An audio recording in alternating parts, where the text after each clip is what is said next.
ডাক পিয়ন, চিঠি। চিঠি চিঠি।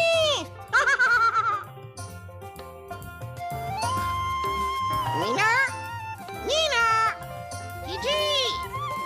ও, এ তো দেখি সারার চিঠি। সারার কথা মনে আছে মিঠু? সারা।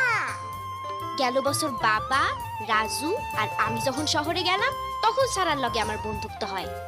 সেইটা ছিল খুব বড় এক বিপদের সময়। রামজুইরা অনেক ক্ষতি হয়েছিল। আমাকে খুব কম খাবার আসিল, আর আসিল না কোনো টাকা পয়সা।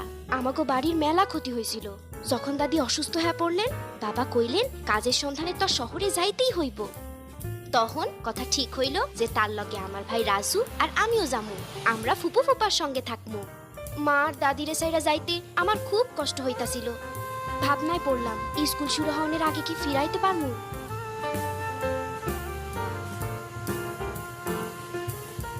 তয় আমার খুব খুশি খুশি লাগতাছিল। রাজু, দেখো দেখো ওই ছবিগুলান দেখো। ও দেখো মিঠু, এটা চিড়িয়াখানা। চিড়িয়াখানা।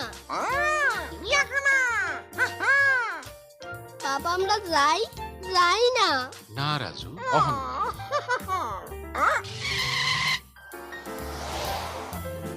আমরা আইসা পড়ছি। আশা করি তোমার ফুপুর নতুন বাড়ি খুঁজে পামু।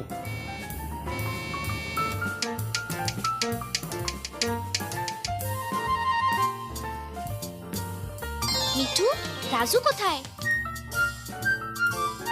দেখো মিঠু, টিভি। টিভি।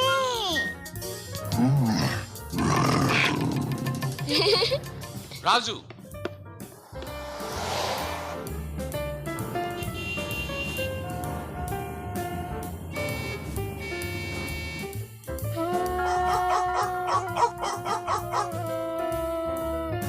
শেষে যেই মহল্লায় ফুপু থাকেন আমরা তা খুঁজা পাইলাম।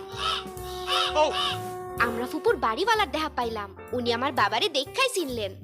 দয়া করে বলবেন আমার বোনের নতুন বাসাটা কোন দিকে? কিন্তু ওনারা তো সেখানে নেই। হ্যাঁ, আপনি জানেন না? কিন্তু আমরা তো চিঠি লিখছিলাম। ওনারা বেড়াতে গেছেন। আমি তো জানি না ওনারা কখন ফিরবেন। হায় হায়, অহন আমরা কি করি?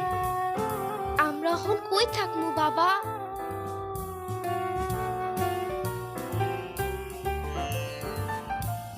ওই যে আমাদের পাশে আছে না, আমরা দেখে আমার ছোট ছেলেকে সঙ্গ দিতে রাজুকে আমি নিয়ে যেতে পারি, কিন্তু মিনাকে নয়। তবে আমি কিছু ভালো মানুষকে চিনি।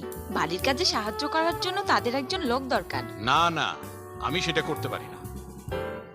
ওই বাড়িতে